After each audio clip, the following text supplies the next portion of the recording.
you sleeping in class? We talked about this. What's up? I'm Mary Proctor. I'm Ella Raggi. And this is the Warrior Way News. First up, we have Quinn Schieffer with the Smarticle about the ACT.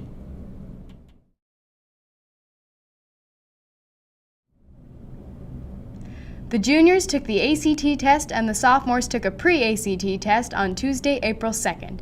The ACT is Nebraska's state accountability testing program at the high school level. The test takes 4 hours. Students are tested over English, reading, math, science, and writing. The exam is used to measure a student's readiness for college. Colleges and universities use it to make scholarship and admission decisions. The ACT is now the standardized test for Nebraska. Students don't have to pay for the ACT if they choose to only take it once. The juniors watched an ACT prep program called On to College, hosted by John Baylor. They had John Baylor sessions on average twice a week since January to prepare.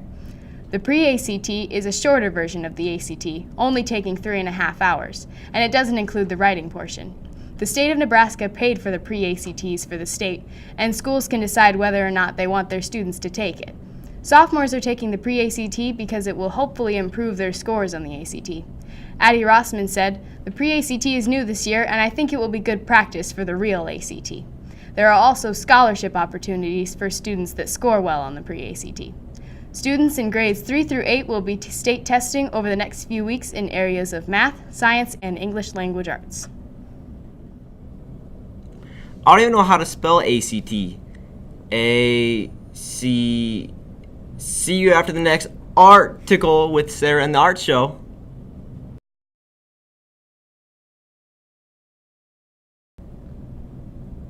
Crofton Art students and teacher Mary Philhouse will travel to Norfolk on Friday, April 5th to see the Mid-State Conference art on display. The artwork will be available for viewing at the Sunset Plaza from April 3rd to April 7th. The students will spend the day looking at the art and discussing it with others. Philhouse says, "It allows them to expand their understanding and sensitivity to other artistic experiences, such as pottery and photography. And it's also good to compare and contrast our work to the work of other schools." Crofton's art program has art entered in the show, created by the students, to compete for Best of Show in both 7th through 9th grade and 10th through 12th grade categories. Ribbons will also be awarded to the artwork. Art is such a good way to express yourself and speak to people. It's cool to go see what others have to say through their artwork, commented sophomore Anastasia Sewing. Thanks for showing us about what the art show was all about. Now we got Kaylee Enram's article about Mercy Meals.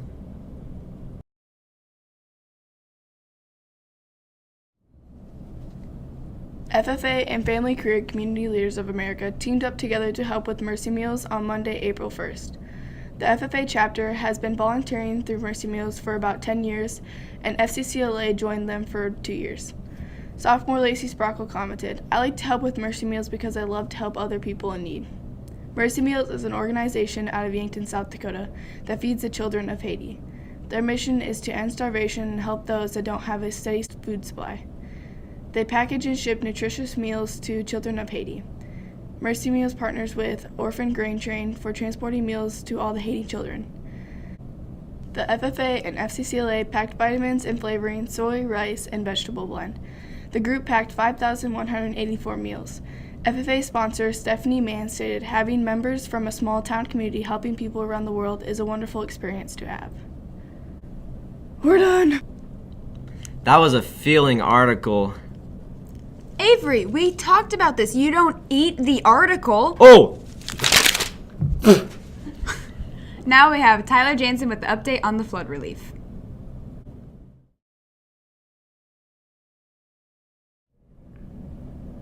The Crofton FFA chapter went to Verdigris on Saturday, March 30th, to aid in a cleanup effort.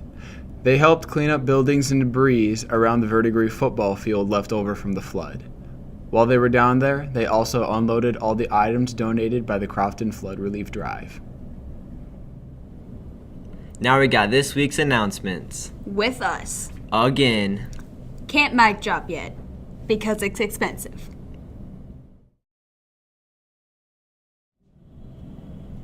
On April 4th through the 8th is the Mid-State Art Show.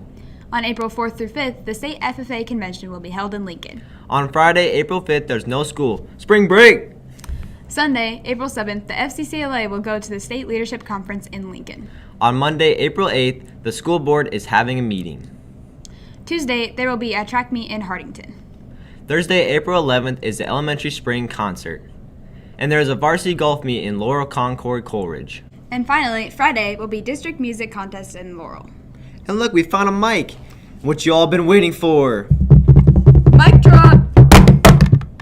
And that's it for the Warrior Way News. Hit it, Ella. This is the Warrior Way News! Woo! See ya! Why are we doing We this? nailed that. This is public embarrassment.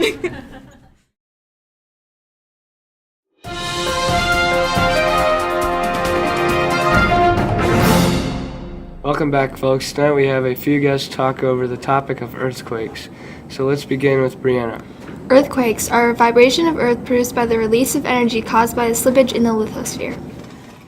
Prepared for an earthquake, Araya. First, you need to First, you need to make sure you have a clean emergency water source, food, and other supplies like a first aid kit. You need to be prepared for disasters like these, and Roy will tell you why. If you are outdoors, get in the open away from buildings, power lines, vehicles, and anything that could topple over on you. Make sure to stay still. Welcome to our earthquake news report. Today we will be talking about the earthquake that rattled Napa Valley, wine country. The earthquake hit just before 3:30 a.m. at a magnitude of a 6.0. This earthquake was big enough to be felt across the Bay Area and to damage buildings, sparks fire, and cause injuries in this populated region. You guys aren't done yet. You're going to be interviewing two people that were victims during the earthquake. Reporting live, here at Gerald, who got stuck in his car. So Gerald, what was it like when the earthquake struck, and where did you go when this occurred? It was terrible. All I felt was my car starting to rumble.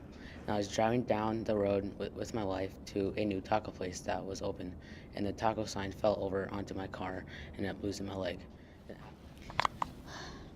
I'm here with a witness that got stuck in her house when the earthquake struck. So Raven, what did you do when the earthquake occurred, and what was it like? I saw the orange or the fire glowing in my house when my electric line broke. My husband and I couldn't get out because every exit was blocked. Then my husband managed to unblock a window so I can get out. Well, both stories were very sad and unfortunate. I hope that they recover from the damage. Also, make sure that you are prepared for the next earthquake that happens. Make sure you avoid vehicles, power lines, trees, and buildings. Thank you for tuning in and tuning our news channel, and we will see you next time.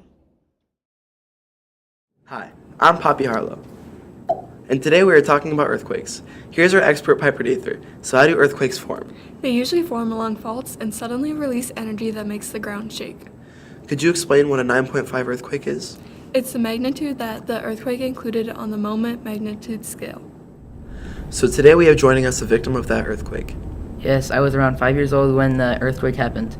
So since you've experienced an earthquake, can you tell us how to better prepare if you experienced one?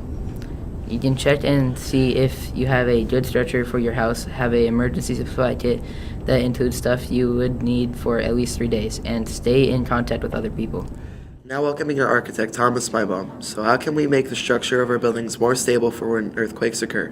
One way to make a simple structure more resistant to these lateral forces is to tie the walls, floors, roofs, and foundations into a ridge box that holds together when shaken by a quake. Welcome, Haley. Are you ready to answer some questions? Yes, I'm glad to be here. Well, let's get these questions going. Question 1. If you were eating dinner and an earthquake hit, where would you go? A, hide under the table. B, find the nearest exit and get out of there. Or C, stand under the door. I'll go with A. That's correct. Congrats. Well, that's all we got for today. Just remember what you need to have after an earthquake and what you should do when an earthquake occurs.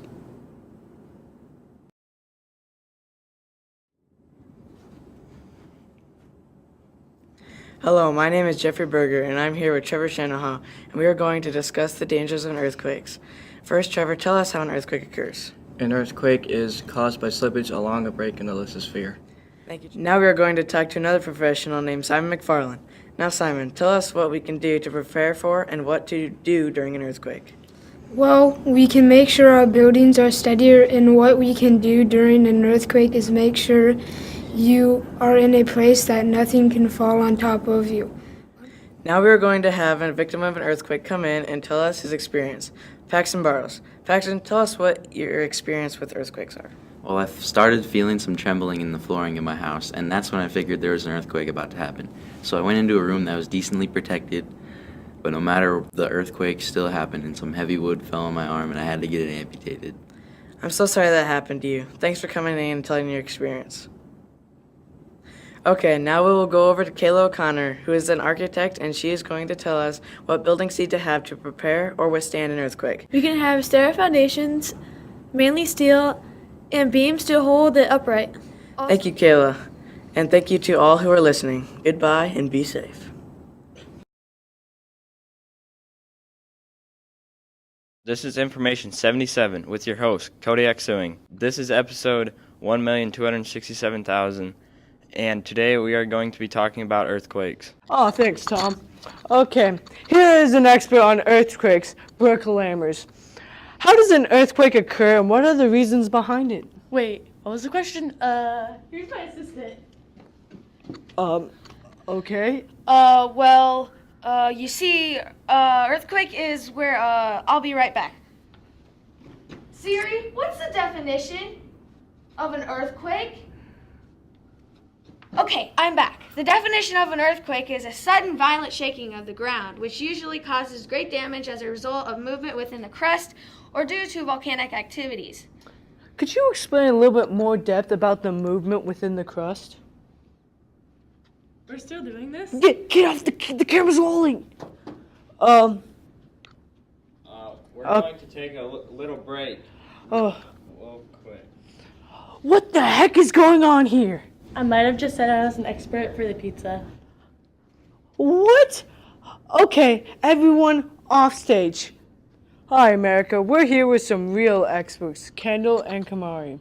Can you tell us why earthquakes occur and the reasoning behind it? Well, an earthquake usually occurs when two tectonic plates either slide or push up against each other. The places where this occurs are referred to as faults.